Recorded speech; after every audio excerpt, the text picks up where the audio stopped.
আজকের দুপুরে কি দিয়ে লাঞ্চ করেছি তোমাদের সাথে এটাই শেয়ার করব। ফার্স্টে হচ্ছে আমি ডিম নিয়ে নিয়েছি, ডিম দিয়ে দেন হচ্ছে পোলাওটা মাখায় ফার্স্টে খাবো।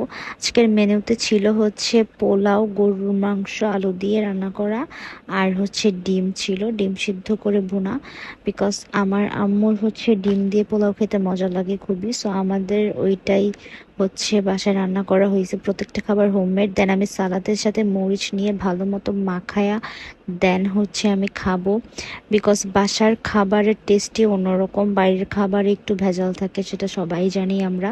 সো ফার্স্টে হচ্ছে তোমরা এটা করবা, ভালো করে সালাদের সাথে মরিচ মাখায় নিয়ে, যারা একটু ঝাল খেতে পছন্দ করো। দেন আমি গরুর মাংস নিছি। গরুর মাংসটা হচ্ছে অনেক বেশি সফট ছিল আর খুবই জুসি ছিল, মানে পারফেক্টলি কুক ছিল। আর প্রত্যেকটা রান্না আমার আম্মু করেছে। সো সবাই মাশাল্লাহ বলে দিও, মাশাল্লাহ বলতে ভুলো না। আলুটা নিয়ে নিয়েছি, আলুটা এত বেশি সফট ছিল, আলুটা দেখে মনে হচ্ছে খুবই শক্ত, বাট না, আলুটা খুবই সফট ছিল।